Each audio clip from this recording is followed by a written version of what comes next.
Bien, alors voyons quelques dernières caractéristiques d'un mouvement particulier, donc de mouvement circulaire uniforme. Alors le mouvement circulaire uniforme, on peut abréger et l'écrire donc MCU. Donc mouvement circulaire uniforme, hein, je vous rappelle que circulaire, ça signifie que la trajectoire, c'est un cercle, et que, donc, et uniforme, on considère que, enfin c'est pas qu'on considère, hein, c'est que sa vitesse est constante. Donc on a un cercle caractérisé par un rayon R, une vitesse constante V, qui est reliée donc à la vitesse angulaire. Je vous remets la relation R multiplié par oméga, avec oméga en radians par seconde. Bien, alors, on peut caractériser un mouvement circulaire uniforme par encore d'autres caractéristiques. La première caractéristique, c'est ce qu'on appelle la période. Si le mouvement est circulaire uniforme, on va avoir finalement un mouvement qui est périodique. Donc on peut définir, comme tout mouvement périodique, une période. La période, on la note T majuscule, elle se mesure en secondes, c'est une durée, hein, et dans le cas du mouvement circulaire, ce sera tout simplement la durée d'un tour.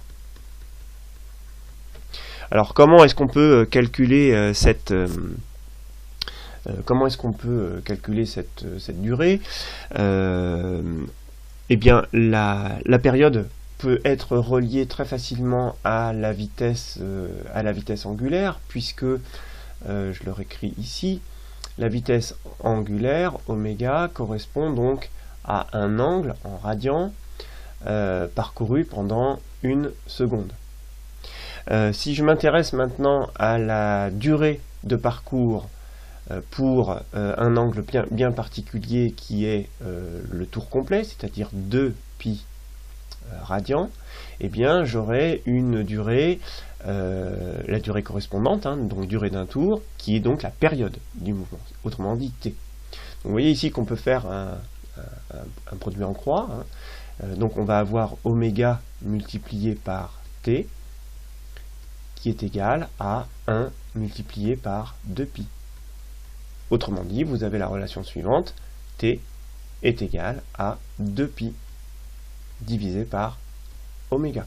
Donc si vous connaissez, et si on connaît pour un mouvement circulaire uniforme sa vitesse angulaire, ce qui est le cas pour beaucoup de mouvements circulaires, hein, si on s'intéresse à la rotation, je sais pas moi, d'un moteur par exemple, il est très facile d'avoir, on peut connaître la vitesse angulaire. Alors elle n'est pas forcément exprimée en radians par seconde, mais elle peut être exprimée par exemple en tours par minute. Hein, vous savez qu'un tour c'est 2π radians, donc vous pouvez, si vous avez une vitesse en tours par minute, vous pourrez calculer cette vitesse en radians par seconde. Vous pourrez donc calculer la durée d'un tour, donc la période t. Hein, je vous remets les unités ici. La période s'exprime en secondes,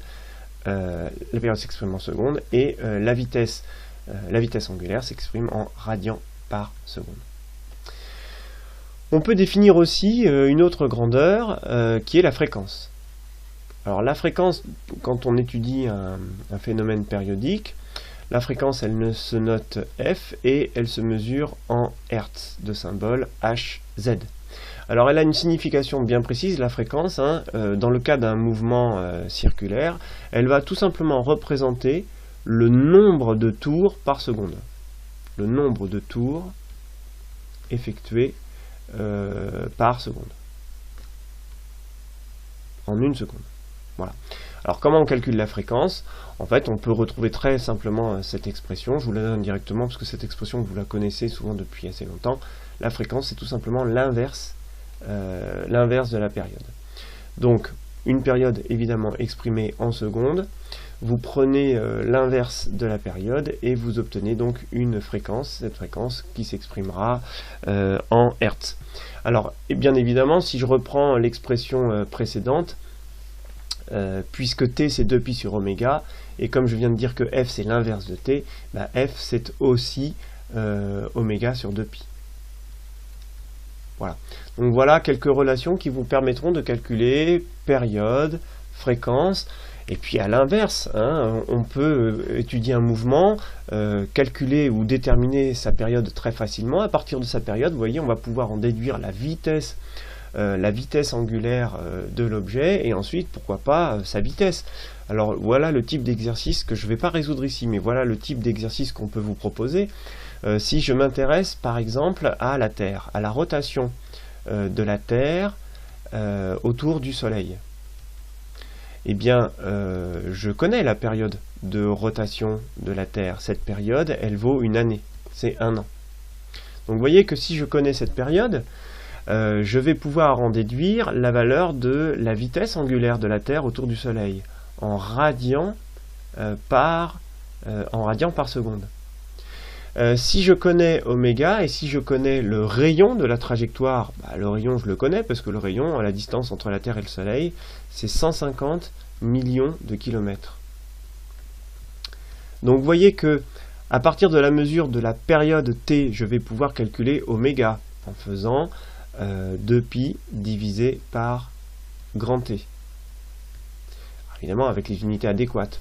Et une fois que je connais oméga, et si je connais le rayon, je vais pouvoir en déduire la vitesse de déplacement de la Terre autour du Soleil, tout simplement en faisant la valeur du rayon multipliée par oméga. Voilà le genre d'exercice que l'on peut vous proposer sur des mouvements circulaires. Voilà. Bon, il y en aura évidemment bien d'autres. Bon, d'ici la prochaine vidéo, eh bien, il ne reste plus qu'à faire quelques exercices, et je vous dis à bientôt.